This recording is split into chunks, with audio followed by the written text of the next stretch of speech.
Hi friends, today நம்ம என்ன topic பார்க்குறோன்னா SQL alter table modify data type அப்படின்ற ஸ்டேட்மெண்ட்டை பற்றி தான் பார்க்க போகிறோம். modify அப்படின்னா என்னென்னா ஆல்ரெடி நான் டேபிள் க்ரியேட் பண்ணியிருக்கேன். அதில் நிறைய காலம்ஸ் கொடுத்துருக்கோம். For example name, age, customer ID, date of birth அந்த மாதிரி கொடுத்துருக்கோம். சேலரிலாம் அதில் ஆல்ரெடி காலமோட டேட்டா டைப்பை வந்து நம்ம ஸ்பெசிஃபை பண்ணியிருப்போம். டேபிள் க்ரியேட் பண்ணும்போது name equal to name varchar, அதில் பக்கத்தில் வந்து 100 சம்திங். அந்த டேட்டா டைப்பை வந்து நான் இன்னும் இன்க்ரீஸ் பண்ணணும் அப்படின்னா நம்ம மாடிஃபை அப்படின்ற ஒரு கொரி மூலமாக நம்மளால் பண்ண முடியும். ஓகேங்களா? ஸோ அதுக்கான சின்டாக்ஸ் தான் இங்கே கொடுத்துருக்காங்க. ஆல்டர் டேபிள் நேம், என்னோட டேபிள் நேம் என்னன்றதை கொடுத்துட்டு அதில் நான் திருப்பி என்ன பண்ண போகிறேன்னா காலமை ஆல்டர் பண்ண போகிறேன். டேபிள் நேமில் இருக்குது ஆல்ரெடி க்ரியேட் பண்ண காலம்னா திருப்பி ஆல்டர் பண்ண போகிறதுனால ஆல்டர் டேபிளுக்கான நேம் கஸ்டமரா, அப்போ கஸ்டமர்ன்ற டேபிள் நேம். ஆல்டர் காலம், என்ன காலமாக நான் ஆல்டர் பண்ண போகிறேன்றதுனால ஆல்டர் காலமில் காலம் நேமா, இமெயிலா, இல்லை ஃபோன் நம்பரா, அந்த காலமோட நேமு, அதோட டேட்டா டைப் என்ன இருக்கிறத நீங்கள் என்னவா அப்டேட் பண்ண போகிறோம் அப்படின்றத நம்ம இங்கே ஸ்பெசிஃபை பண்ணோம். ஸோ இதை நம்ம இப்போ ப்ராக்டிக்கலாக எப்படி பண்ணுறதுன்றதை பற்றி பார்க்கலாம்.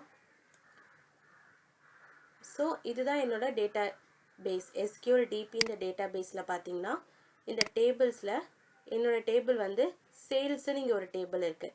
இதை நான் இங்கே கொடுக்குறேன். இதில் காலம்ஸ் அப்படின்றத கிளிக் பண்ணுங்கள். ஸோ இங்கே பார்த்தீங்கன்னா இங்கே name, age, department, salary 4 field இருக்குது. இதில் நேமோட இது வந்து பார்த்தீங்கன்னா வேர்கேர் 20 அப்படின்றது இருக்குது. தெரியுதுங்களா? ஸோ இங்கே நேமில் வேர்கேர் 20ன்னு இருக்குது. ஸோ இந்த 20 இருக்கதை நான் இப்போ என்ன பண்ண போகிறேன்னா 100 அப்படின்றத நம்ம சேஞ்ச் பண்ண போகிறோம். அதுக்கான கொரி தான் என்னென்னா இப்போ நம்ம பார்க்க போகிறோம். ஆல்டர் டேபிள் நேம் வந்து என்னென்னா சேல்ஸ், ஆல்டர் காலம், அதில் எந்த காலமாக நான் பண்ண போகிறேன், நேம்ன்ற காலமில் வேர்கேர் என்னவா மாற்ற போகிறேன்னா ஆல்ரெடி 20ன்னு இருக்குது, நான் 100 அப்படின்றத கொடுக்க போகிறேன்.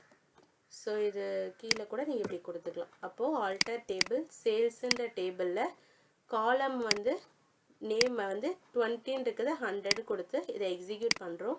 So command completed successful. இது சேஞ்ச் ஆனதை நம்ம எப்படி பார்க்கலான்னா, ஸோ இந்த இடத்துல ரெஃப்ரெஷ் இருக்கா, இதை கொடுங்க. ஸோ திருப்பி இங்கே டேபிள்ஸில் வந்தீங்கன்னா இங்கே சேல்ஸை கிளிக் பண்ணுங்கள், காலம்ஸு.